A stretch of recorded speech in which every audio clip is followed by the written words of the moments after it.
Estamos com vocês para mais um Câmara Ecologia e eu quero agradecer a sua companhia.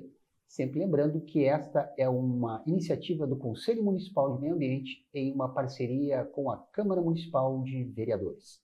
As suas sugestões são sempre bem-vindas e fica a sugestão de que você acompanhe as reuniões do Conselho Municipal de Meio Ambiente que acontecem aqui na Câmara Municipal, no Plenarinho, todas as primeiras quintas-feiras do mês.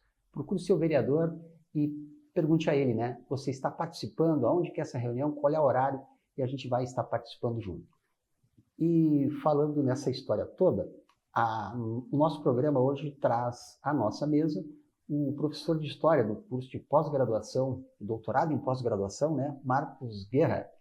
Muito obrigado pela sua presença. Espero que a gente consiga fazer um programa corrigindo algumas questões, né? Tudo bem, Marcos?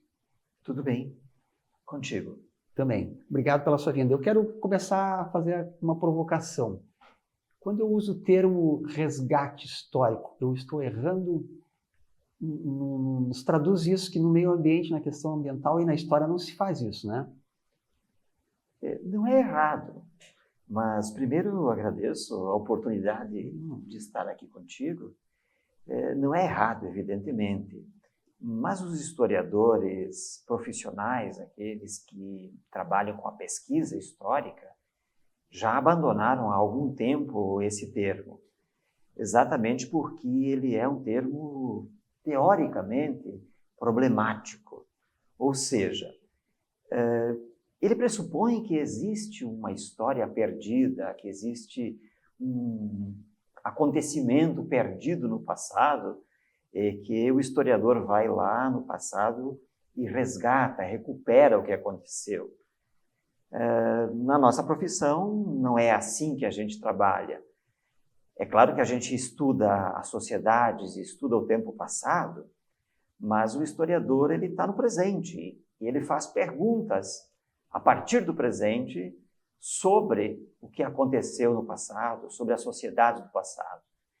E ele, ao pesquisar, ele recria, ele reconstrói ou elabora uma explicação, uma narrativa sobre essa história. Então não tem como ir lá no passado buscar isso. A gente cria no presente, a gente produz no presente uma explicação sobre o passado. Uma contação, e é bem como nós conversávamos antes, né? A cada episódio, a cada período, essa contação será diferente, porque a perspectiva do tempo é outra, né? E como você deu um exemplo aqui, quem resgata é o bombeiro, né? A história ela não pode ser resgatada por esse fato. Eu não trago concretamente o passado. E seguindo por essa linha, eu queria fazer essa analogia, né? Como é que a gente pode traduzir a história do meio ambiente? Existe todo um conjunto de pesquisas, de estudos que estão sendo desenvolvidos no Brasil e em muitos lugares do mundo, que são pesquisas acadêmicas que se vinculam a um conjunto de temas e que nós chamamos de história ambiental. Esta pesquisa em história ambiental visa exatamente explicar como se deu a relação entre as pessoas, entre os humanos e os ambientes que esses humanos habitaram. Ou seja, a relação... Modificaram muitas vezes. E modificaram, ou por vezes conservaram. Mas é uma história de gente, é uma história de pessoas que interagem com o meio ambiente. Por isso, é diferente de uma história natural. Né? Não é uma história natural. É uma história ambiental, porque coloca os humanos nesse processo e considera a natureza, os animais, as plantas, inclusive o clima, como atores, como personagens que também trabalham, que também interferem, que também participam dessa história. Em resumo, nós humanos não estamos sozinhos no mundo, nós não estamos sozinhos no planeta. Então a história ela é construída pelos humanos, sim, sem dúvida, mas não somente por humanos. Há um conjunto de interações e outras pessoas, e outros atores, seres vivos, né? Além das pessoas, outros seres vivos e seres não vivos, né? como as condições climáticas ou as condições biofísicas também interferem nessa história. Essa contribuição bem que você lembrou, né? O ser humano interfere, a chuva interfere, a temperatura interfere, a altitude interfere, né? Nessa construção aí, qual a importância dessa reconstrução, dessa contação atualizada? E eu traria um exemplo que a gente tem, né? O território primeiro predado pelos invasores no Brasil, né, foi a Mata Atlântica, que fazia pelo menos essa cobertura de norte a sul, né, nesses nossos 8.500 quilômetros do litoral aí. Isso se deu na cidade do Rio de Janeiro, a percepção da necessidade de reconstruir esse ambiente, porque estava tendo um problema. Traduz um pouquinho essa história, você ajuda a reconstruir essa... Não há um resgate, né? Sim. Veja que muito se escreveu sobre a história do Brasil, muito se escreveu sobre a história do Rio de Janeiro, mas, em geral, os historiadores não consideravam o ambiente. É como se a história dos homens e das mulheres fosse feita em lugar algum, como se não tivesse um lugar onde essa história foi construída. De um tempo para cá, mais ou menos da década de 1970 para cá, muito atual, recente, um grupo crescente de historiadores se dedica a compreender essa ligação entre humanos e meio ambiente. Então, estes perceberam que no Rio de Janeiro havia uma quantidade considerável de construções. A gente está voltando ao tempo do Império, né? Exato, exato. E antes ainda do Império. Mas havia uma quantidade considerável de construções que foram feitas com pedra. Né? Com pedra que precisava ser talhada, cortada, que fazia ou as fundações das casas e dos prédios, ou era usada também na construção das paredes. Então, a pedra era a matéria-prima essencial. Para você cortar a pedra, para extrair a pedra, você precisava de ferramentas de ferro, de aço.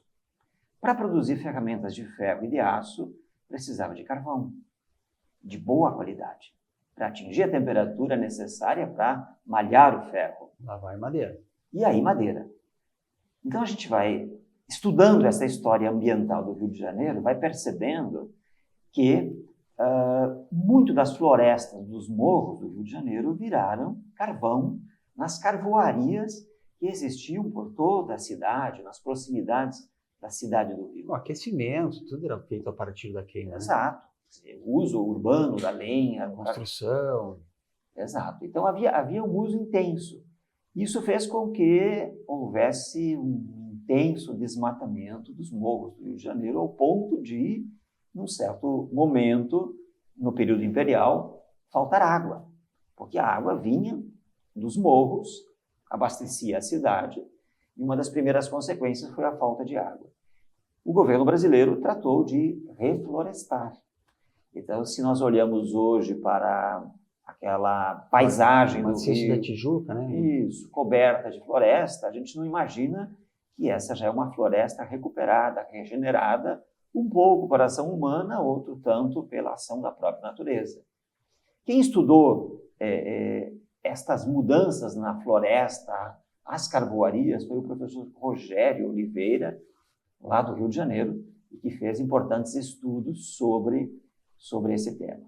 E também eu acho que a própria ideia da ocupação, né, de tomar o espaço, a produção agrícola também foi muito intensa, o café, a cana-de-açúcar ali, né, e a própria apropriação do território. Quer dizer, eu fui ali, desmatei, é meu, e essa necessidade, pela falta d'água, fez, olha, aquilo ali não dá para mexer desse jeito. Exatamente. E é nesse sentido que eu queria que você, professor, nos ajudasse a fazer essa compreensão, né, dessa relação histórica dos recursos naturais, o meio ambiente, o ecossistema e a sociedade.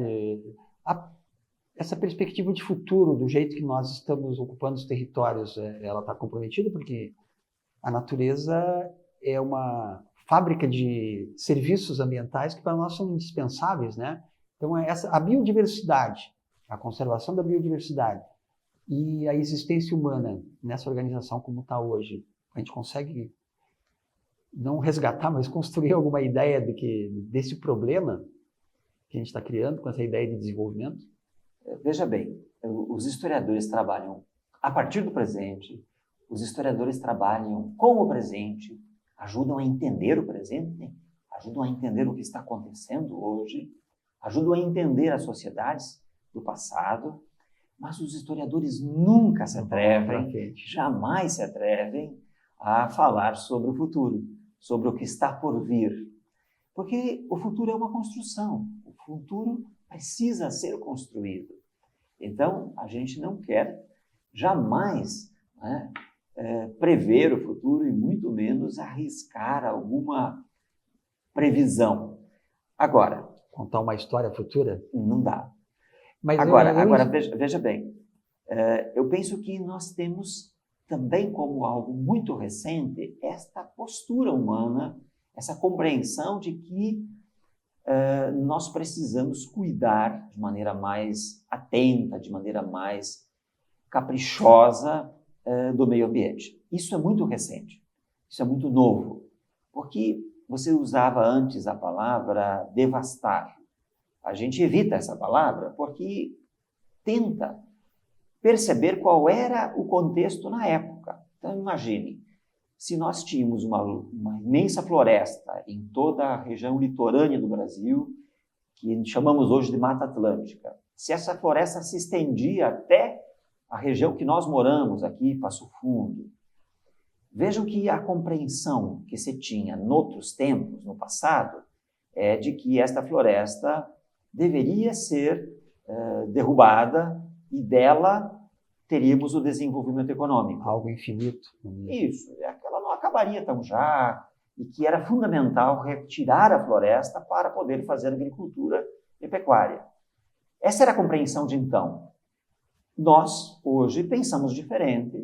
Nós, hoje, compreendemos que precisamos mudar a nossa forma de olhar para a natureza e a nossa forma de cuidar do meio ambiente. Então, é um pensamento recente, é uma compreensão mais nova, mais atual, e por isso que nasceu também a percepção da biodiversidade.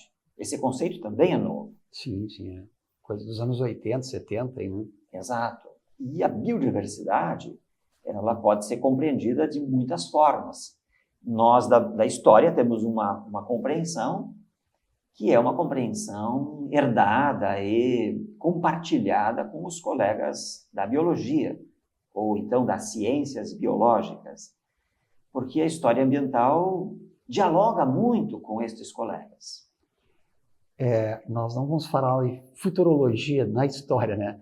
Mas a gente vai pedir licença para vocês, alguns segundinhos para você se ajeitar na cadeira aí, e a gente já volta para contar mais uma historinha sobre meio ambiente. Fique com a gente.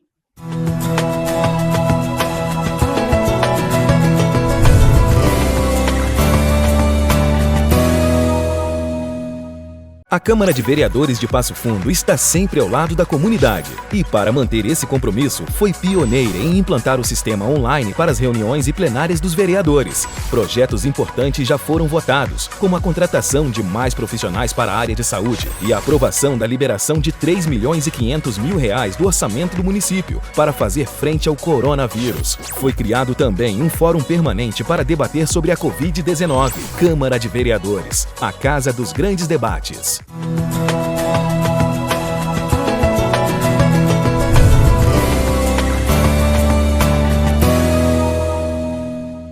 Estamos de volta com o Câmara Ecologia e hoje a gente traz para o programa o professor Marcos Guerandi, que é do curso de pós-graduação e doutorado do curso de História da Universidade de Passo Fundo, né? E a gente, como no bloco anterior, estava lembrando que a gente não resgata a história. A partir de um determinado ponto do tempo, a gente vai recontando esses fatos. E aí eu te pergunto, professor Marcos, como é que temporalmente hoje eu pego toda essa memória do passado, do que era o mundo, como ele era, e eu consigo retratar ele como ele está hoje? E aí eu faço essa pergunta: aonde eu associo a biodiversidade à história do meio ambiente? Muito bem. Como eu disse antes, nós não estamos sozinhos no mundo. Os humanos são uma das espécies que habita esse planeta. Mais frágil, né? É talvez a espécie melhor adaptada, melhor desenvolvida, mais apta pela sua inteligência, pela sua capacidade de produzir tecnologia, ferramentas, é a espécie melhor adaptada. E nós criamos um poder sobre a natureza, um poder sobre o ambiente. E tentamos, né, por razões éticas, limitar esse poder, estabelecer limites até onde os humanos podem chegar nestas mudanças, nessas alterações que a gente tem poder de fazer no ambiente. Como nós não estamos sozinhos, nós compartilhamos esse planeta com inúmeras outras espécies, que são de animais, que são de plantas, que são de fungos, de micro-organismos. E esta grande diversidade, essa gigantesca, imensa diversidade de formas de vida, recebe o nome de biodiversidade, ou também de diversidade biológica. Nós da história estudamos como os humanos foram, ao longo do tempo, melhorando essa diversidade ou diminuindo ela. Em algumas situações, a gente ajudou a melhorar. Em outras situações, nós fomos aqueles que destruíram ou que contribuíram para a diminuição da biodiversidade. Vou dar 2 exemplos. Existe o conceito de agrobiodiversidade. Então, o milho que hoje a gente consome e conhece, originalmente era uma planta bem menos produtiva, bem menos interessante para a alimentação humana. Foi durante milhares de anos de cultivo do milho, de escolha das melhores sementes, do cuidado com o plantio. Se chama de domesticação, né? Domesticação e de melhoramento genético feito de forma natural, feito de forma humana, que se chegou ao milho que temos hoje. Então você vê que nós melhoramos e criamos aí a possibilidade de nos alimentar melhor na medida em que esta biodiversidade foi protegida, foi cuidada, foi mantida e hoje é um patrimônio de todos, é um patrimônio coletivo. Isso vale para muitas outras espécies de plantas que foram domesticadas e também espécies de animais que foram igualmente domesticados e a gente usa hoje na nossa vida. Agora, de outro lado, aquelas plantas, aqueles animais que nós alteramos o seu ambiente, uma floresta que nós desmatamos e criamos um outro espaço, por exemplo, uma floresta que se transforma numa lavoura, num plantio, uma monocultura. Uma monocultura. Tem o lado bom, que é a produção agrícola, mas tem o problema do empobrecimento da biodiversidade. Os animais que viviam naquela floresta já não podem mais usufruir daquele ambiente que era essencial para que ele pudesse estar ali e sobreviver. Então, a biodiversidade e a agrobiodiversidade são conceitos bastante novos e nos chamam a atenção para a necessidade de que eles são fundamentais para a vida. Ou seja, a gente só tem a possibilidade de continuar existindo como humanos se nós mantivermos vivas as outras formas de vida que nos cercam, com as quais a gente interage. Entrar de novo, eu nem queria entrar muito nessa polêmica do exemplo do milho, porque eu poderia considerar assim, nós temos, né, na América Central, que é a principal origem do milho, né, uma diversidade enorme de tipos de milho, que as pessoas não... A gente conhece que 2, 3, 5, 10 no máximo, né?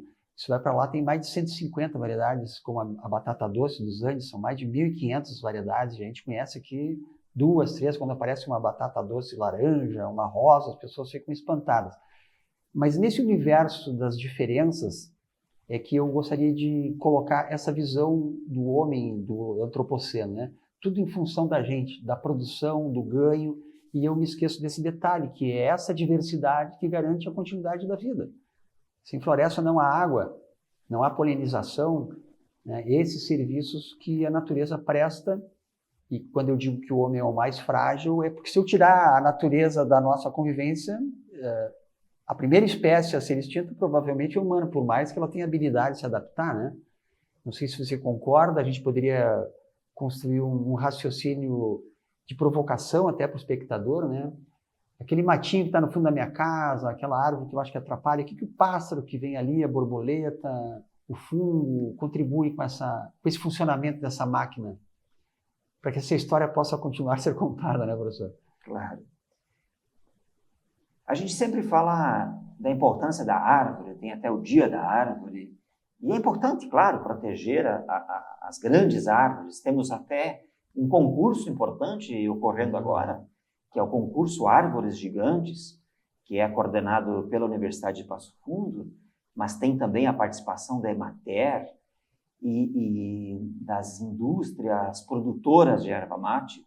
No ano passado foi a Araucária, esse ano o concurso foca na erva mate. Interessante. Então veja, embora a gente esteja interessado numa espécie, em localizar a maior árvore de erva mate que existe no Rio Grande do Sul, o objetivo é, primeiro, valorizar o agricultor que conservou aquela herveira. Segundo, valorizar a floresta na qual aquela herveira está inserida. Porque essas plantas nativas, elas precisam das outras. Exatamente. Então, não é a árvore em si, não é o indivíduo que importa.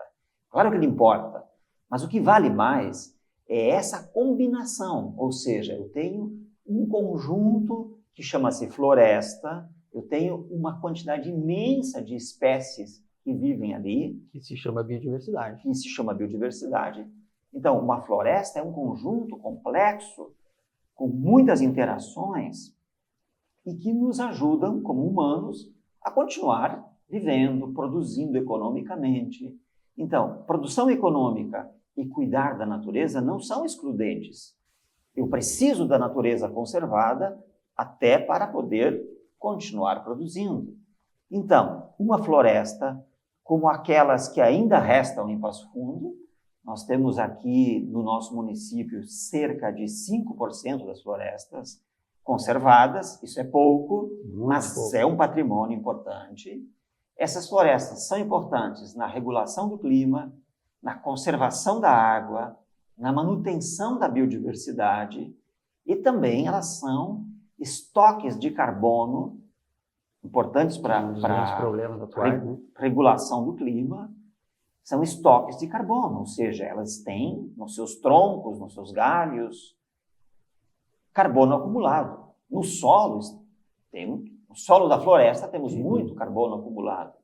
Então vejam que quando a gente faz um discurso que é da história ambiental e vê que a trajetória que tivemos até aqui não foi uma trajetória de cuidado, de conservação, nós apontamos para a necessidade de, no futuro, cuidar melhor daquilo que nos restou, ou seja, desses 5% que ainda temos e desta biodiversidade que está presente não só nas florestas, mas nos banhados, nos campos, em todos os ambientes, inclusive na área urbana. É justamente na importância desses fragmentos. Existe um termo corredor ecológico, né?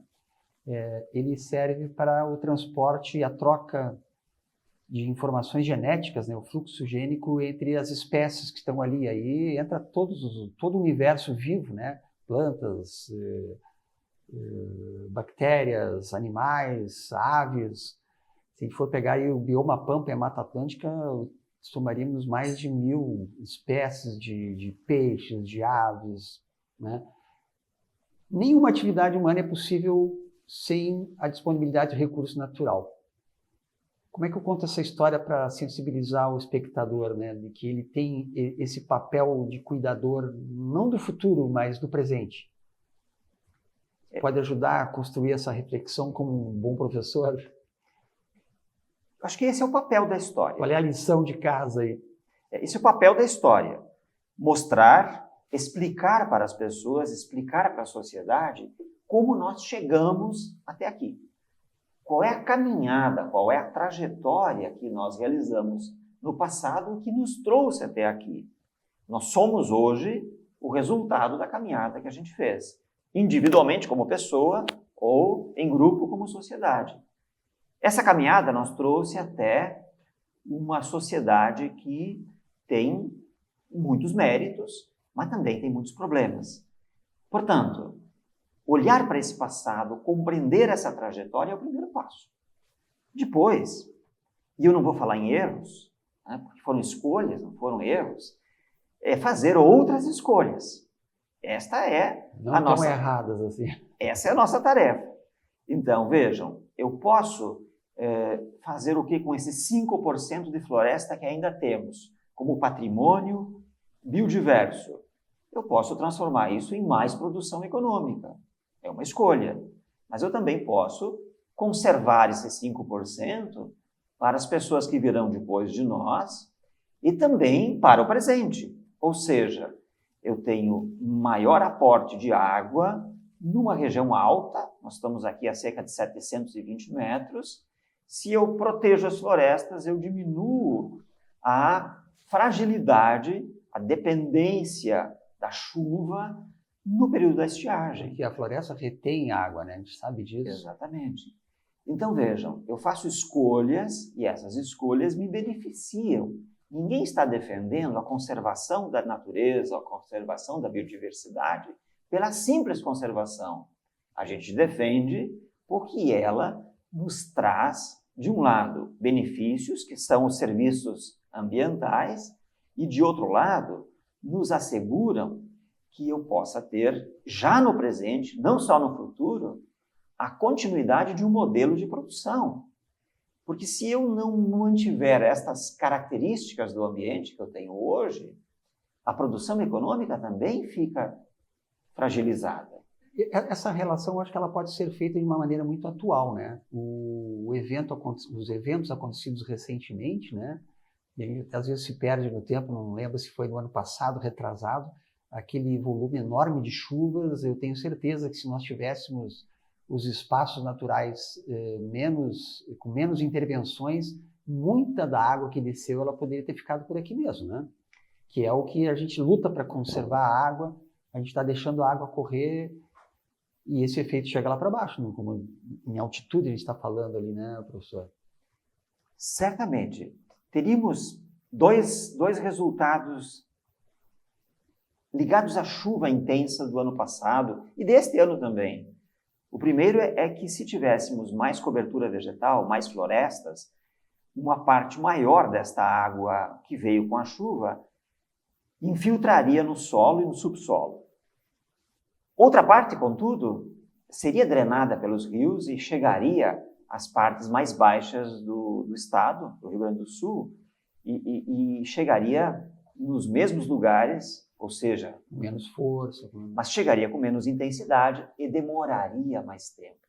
Ou seja, o tempo para que ela descesse a serra, que chegasse até a planície, seria maior. Ou seja, o escoamento seria mais lento, mais gradual.